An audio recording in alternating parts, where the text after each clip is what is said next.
La Bible quotidien. Une série de réflexions quotidiennes centrées sur la parole de Dieu. Que ce livre de la loi ne s'éloigne point de ta bouche. Médite-le jour et nuit pour agir fidèlement selon tout ce qui y est écrit. Car c'est alors que tu auras du succès dans tes entreprises. C'est alors que tu réussiras.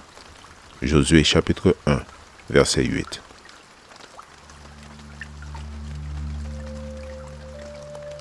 Aujourd'hui, le 5 juillet, ne soyons pas si sensibles.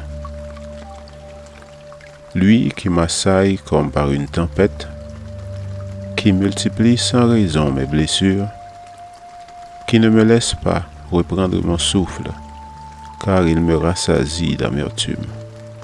Job chapitre 9, versets 17 et 18. Il est pénible d'avoir affaire à des gens si sensibles qu'un rien les offense. On ne sait quelle conduite adopter avec eux, car ils interprètent tout comme si on leur était hostile. Ils souffrent de complexes et de phobies que la science même est incapable de préciser. Certains croient même qu'on les critique s'ils aperçoivent deux personnes en train de parler. Dans des cas plus sérieux, ils tirent des conclusions et il est impossible de les convaincre que les choses ne sont pas telles qu'ils les perçoivent ou les ressentent. Ils prennent facilement la mouche, ils se vexent et réagissent souvent avec rudesse alors que ce n'est pas justifié. Tel semble être le cas de Job quand il donne libre cours à ses plaintes et à son amertume. Si seulement il avait pu comprendre les voies de Dieu à ce moment-là, sa réaction aurait été la même que lorsqu'il reconnut la réalité de la situation. Il faut avouer que nous ne comprenons pas toujours les objectifs divins. Les épreuves que nous subissons parfois doivent être considérées comme un aspect de la discipline de l'Éternel et être comprises aussi difficiles que semble la situation dans le cadre des affaires divines, à savoir que le but de Dieu est le bien.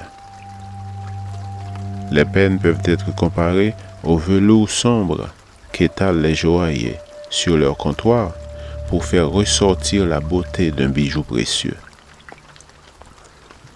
Dans nos contacts avec les autres, dans notre relation avec Dieu, dans nos labeurs quotidiens, nous devons toujours aller de l'avant et ne pas laisser l'incompréhensible nous faire souffrir inutilement et nous entraîner dans la dépression. Mieux vaut nous assurer des intentions et des objectifs d'autrui avant de tirer des conclusions erronées. La Bible recommande d'attendre dans le calme, d'éviter la précipitation et surtout les conclusions non fondées sur des éléments de preuve suffisants, lesquels nous permettent d'évaluer la situation sans nous tromper. Aujourd'hui encore, que notre âme espère en l'Éternel et ne se hâte pas de tirer des conclusions. Reconnaissons les voies divines et nous aurons la joie de découvrir que Dieu, même au travers des épreuves, poursuit le dessein le plus noble en faveur de chacun de nous. Amen. Lecture de la Bible pour aujourd'hui dans l'Ancien Testament, Job, les chapitres 8 à 10. Et dans le Nouveau Testament, Marc, chapitre 5. Je vous souhaite de passer une excellente journée avec Jésus.